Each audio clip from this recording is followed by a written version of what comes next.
because making an engine go fast is simple but difficult. Nothing's easy, otherwise everyone would be doing it.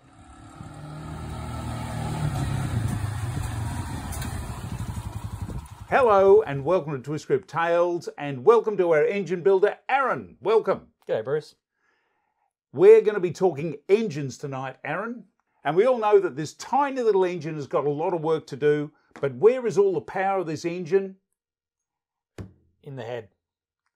All the horsepower sits in the head, and that's where Aaron is going to be concentrating all of his energies and efforts. Tonight we're going to go through quite a few things. Yep, we're going to go right through this head. This is the actual head we're going to run on the engine, the 250cc CG motor, and we're going to measure it. We're going to check the volume in the chamber. We're going to check out the ports, inlet and exhaust. And once we know our combination, then we can start machining it, welding it, porting it. Finding some horsepower. That's it. All right, so where do we start? What are we going to do first? I think first we should just check the compression ratio of this CG250, because yes, they do have their formula for compression ratio, but we're going to find out ourselves just to make sure that it's accurate. Measuring it will tell the truth. All right, so how do we go about this, Aaron? All right, first of all, we're going to put a little bit of this greasy stuff here. You can use Vaseline, you can use grease. So we just want to work around the head, right where the gasket surface would be with your gasket. We don't really want to go into the chamber. We want an accurate measurement here. Next, we're going to use my little trusty Perspex disc, which is this bad boy here. It's got a couple of holes in it so we can syringe our liquid. Now you can use coolant, you can use water. We're just checking volume. So after we put our Vaseline on there, or grease, we're going to push the disc down and just move it a little bit. So now we have the syringe. It's a clear syringe. What's the volume there, Bruce?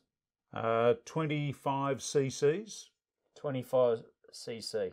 25 cc's, yes. Full of water. Okay, so we're going to pretty much very slowly inject it.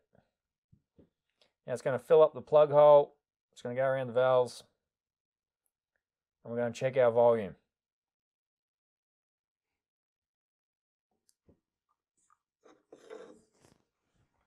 And we're just going to level the head up.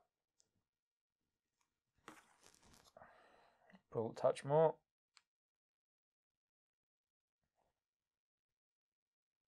Now we don't want to move the disc.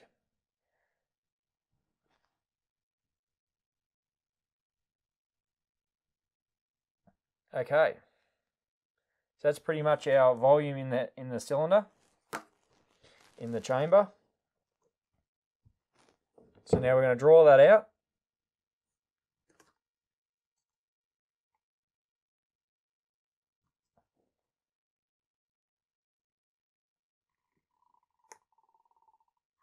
Okay, so we can take our disc off.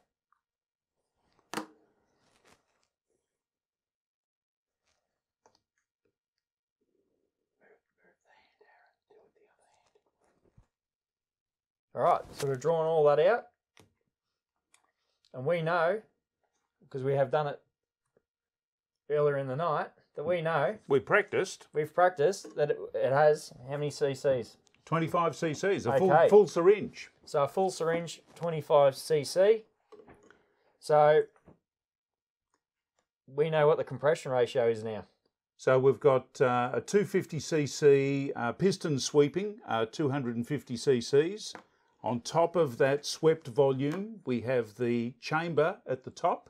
So the formula is 250 cc's plus 25 cc's in the chamber, in brackets, divided by 25, which is 11. So that would mean that we've got a compression ratio of 11 to 1,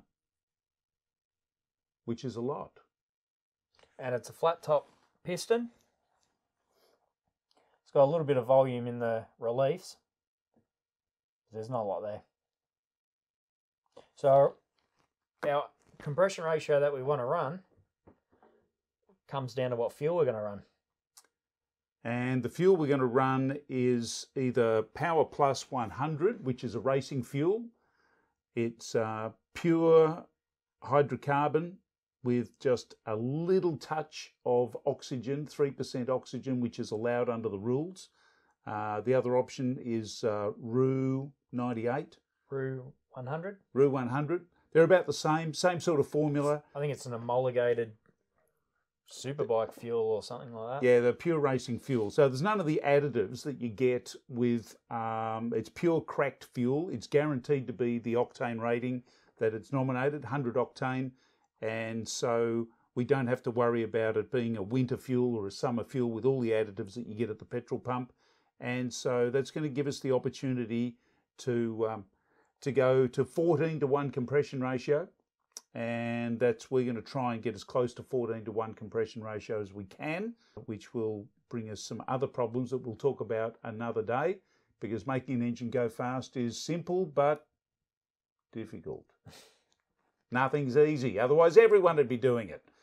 So how are we going to go and get the compression ratio up, Aaron? Well, we want to get a true 250cc capacity because we're a little bit under that. So we're going to bore the cylinder out to 70 mil. And then we're going to get a piston made. Yes.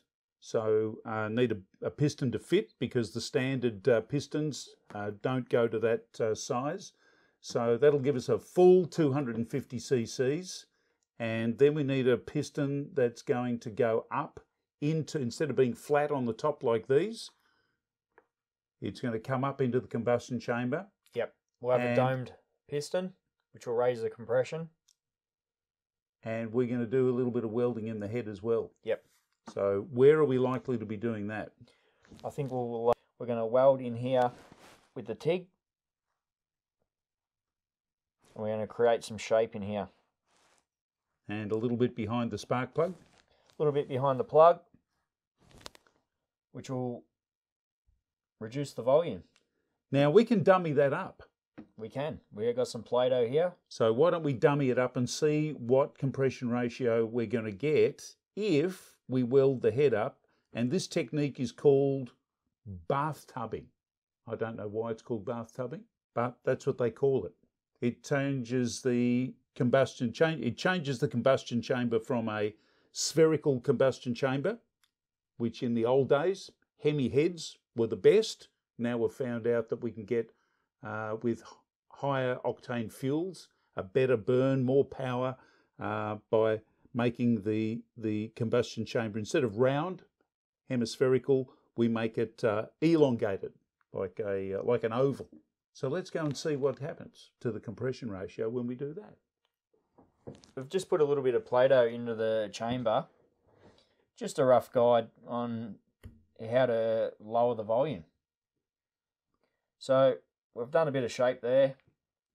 When we do it for real, it's going to be a little bit more accurate, and there's going to be some machining and stuff involved as well. But this is basically how you start creating a shape in the chamber and calculating the compression ratio. So this is bathtubbing. So not only do we get higher compression ratio by welding it up and then grinding it back and making it very aerodynamic, we get more squish as well. Yep. And squish is good.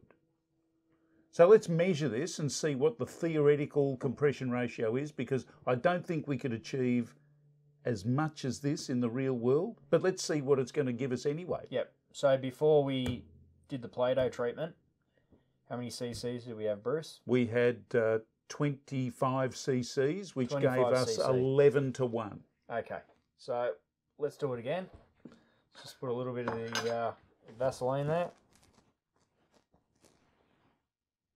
Just for our seal. We're going to use our Perspex again. we just push it down, give it a little bit of a squish. Okay, so we're going to fill up the chamber again. We're going to check our volume.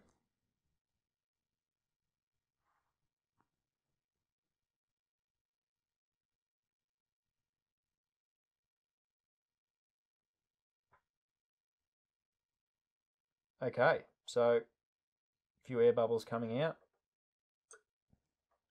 So that's full now. Moving around. So we're going to draw it out and check our volume.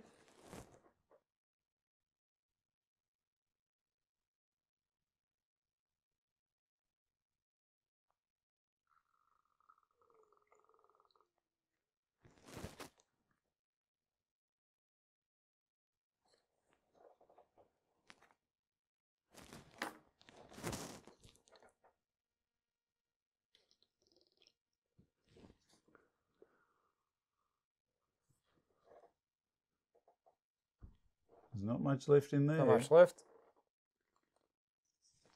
Okay, so there you go, Bruce. You can check your volume. That says 19. 19 cc's. So quick calculation. So quick calculation, get the official compression ratio calculator up and running on my dastardly phone here.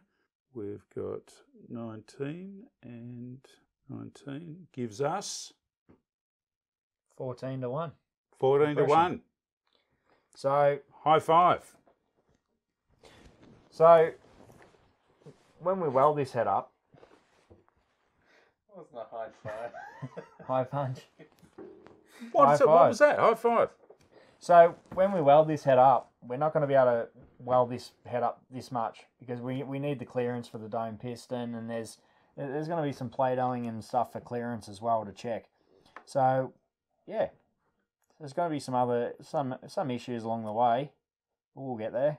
But we can get a piston that's got a slightly raised centre, so that we'll be able to get a bit more compression ratio out of that as well. So we have every hope, because we've been able to do this, of being able to get very close to 14 to 1 static compression ratio in the real world, which is very good. That means we can get the very best efficiency out of our 100 octane race fuel. Okay, so moving on. That's just a little bit of a technique on compression ratio and how to check them, how to modify them. Now, this head's got the valves in it. So when we look at porting, you might hear the theory match porting.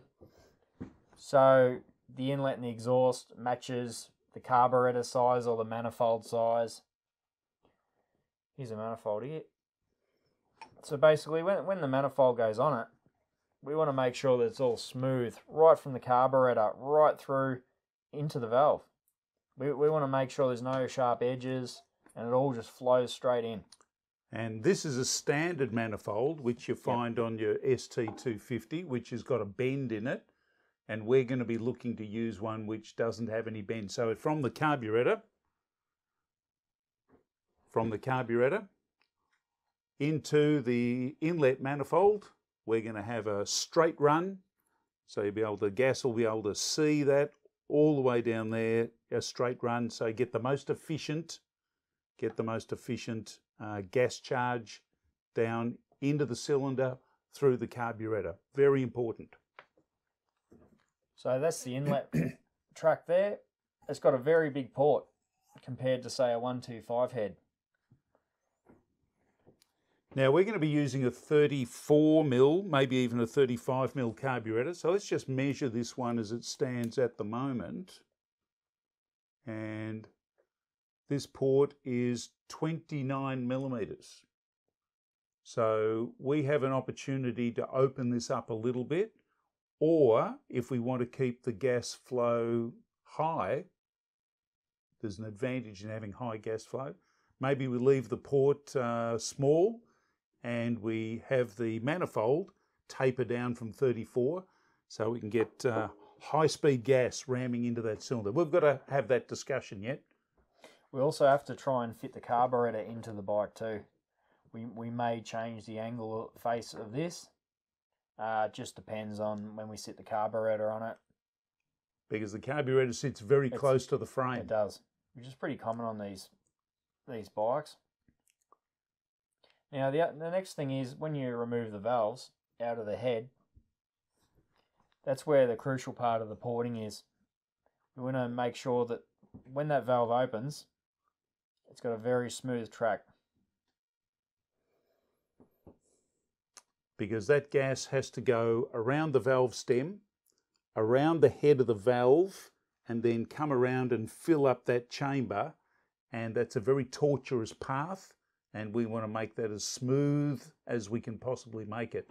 In the standard heads, the machining is not that good, and it's typical in manufactured heads. You can see that there's a very sharp groove around the edge there, and that is not very good for gas flow at all. No. So we want to make that as everything. We want to make everything as smooth and as gas flow efficient as we possibly can, because every little thing needs to be helping us get more power. Smoothness is a good thing. Also, we're going to index the spark plug. Index the spark plug? Index the spark plug, so it points the right direction. So this spark plug is pointing out beside the exhaust valve. So which way do we want to be having that spark plug pointing, Aaron? I think it should be pointing towards the inlet valve. Somewhere different to where it is at the moment. Yep. There we go. So just say a self-contained statement. There's lots of theories on spark plugs and which way they should point. Some people don't bother at all. We'll give it a go. We'll use an indexed washer. We'll index it to which direction we think. If it makes a difference or not, we'll find out. And above all else, make sure it doesn't get hit by either of the valves. Most important, clearance. Next on the CG head, let's talk about the emissions. These bikes were designed, the emission side of the bike was designed for California.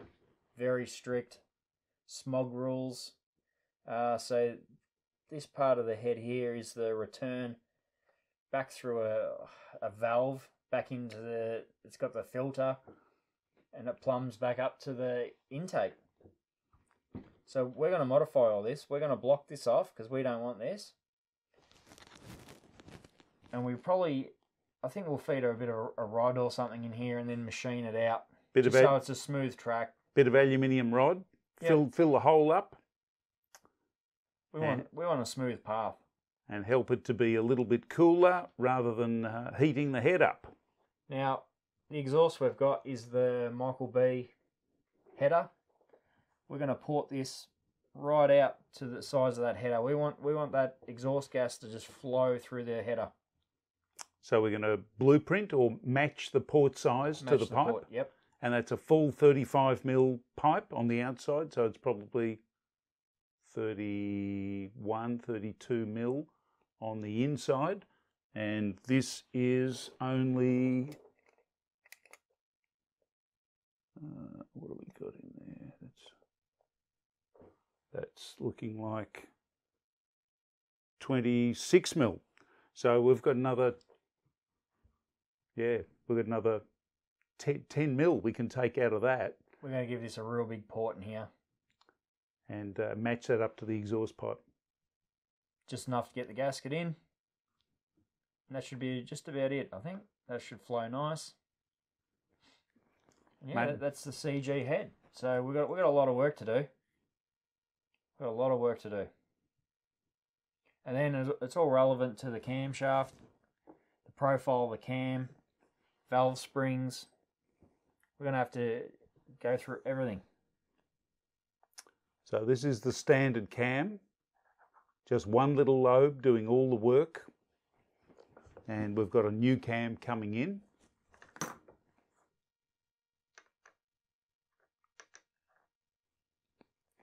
This is the cam, single lobe, intake exhaust valves actuated off the single lobe. Very primitive, but you can make them work. We've got a few ideas on cam profiles. And we've got a new cam coming. Yes, we do, yep. So we've got another episode coming up about the valve train, about push rods and followers and rocker gear that we'll talk about in another episode. So there's a lot of work to be done yet. So this is your department, Aaron. You've done a lot of work on heads. I've done a fair bit of work on the CG heads before on my own bike, and I know that there is added power from porting, sometimes bigger valves, but in this case, it's got big valves.